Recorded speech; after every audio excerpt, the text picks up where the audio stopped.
প্রিয় বন্ধুগণ, শুভ সকাল। আমার সালাম এবং শুভেচ্ছা গ্রহণ করবেন। কামাল স্পোর্টস বিডির আজকের এই বিশ্ব ফুটবলের আসরে আপনাদের দ্বিতীয়বারের মতো স্বাগত জানাচ্ছি। আজকে খুবই ইন্টারেস্টিং একটি ভিডিওর সাবজেক্ট। অনুগ্রহপূর্বক আমার চ্যানেলটি সাবস্ক্রাইব করবেন এবং আমার চ্যানেলের সাথে থাকবেন। লুইস সুয়ারেজ, যিনি একজন বিশিষ্ট ফুটবলার, পৃথিবীতে নামকরা ফুটবলারদের মধ্যে একজন, তিনি উরুগুয়ের খেলোয়াড়। তিনি এখন খেলছেন ইন্টার মিয়ামিতে এবং তিনি লিওনেল মেসির অন্যতম প্রিয় ঘনিষ্ঠ একজন বন্ধু। কাজেই তাকে নিয়ে, তার পরিচিতি নিয়ে নতুন করে কিছু বলার নেই। যারা জানেন তারা তো জানেন, যারা জানেন না তা হলো লুইস সুয়ারেজের খেলোয়াড়দের কাঁধে বা হাতে কামড় দেওয়ার অভ্যাস ছিল। এটি বেশ পুরাতন আমলের ঘটনা। যেমন ধরুন, এই তো 10 বছর আগের স্মৃতি।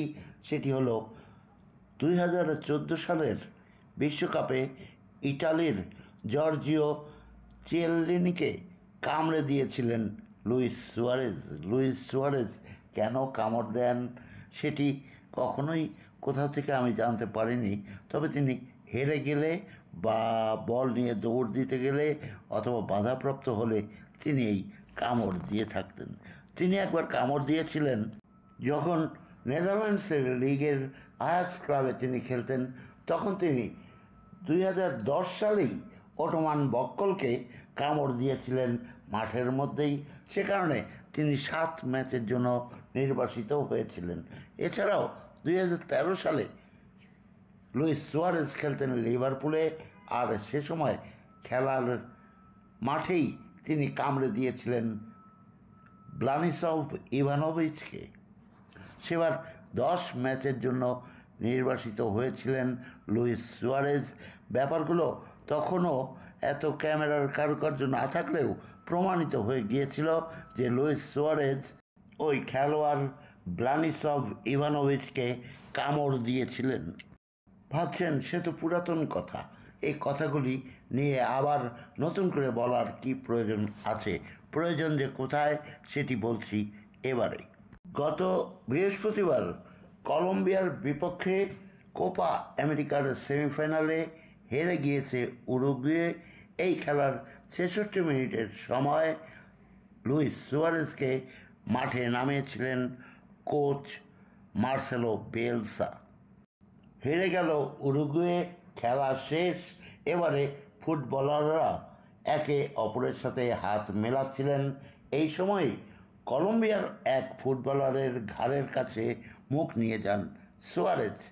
তিনি সম্ভবত কিছু বলতে চাচ্ছিলেন, কিন্তু তিনি কি কামড়াতে চাচ্ছিলেন সেটি বোঝা যাচ্ছে না। তবে সুয়ারেজ বলেই কথা, 10 বছর আগের স্মৃতি সকলের সামনে এসে ফিরেছে।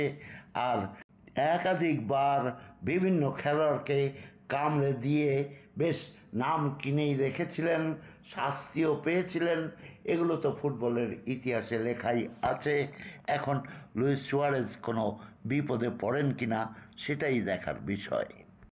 তবে আমার যেটি মনে হয়, লুইস সুয়ারেজ হেরে গেলে বা ডিফেন্সের সাথে যদি তিনি বাধাপ্রাপ্ত হন, গোল করতে না পারেন, তখনই তিনি বিপক্ষ দলের খেলোয়াড়কে কামড়ে দেন। এটির কোনো নির্ভরযোগ্য কারণ আমি কখনোই দেখিনি।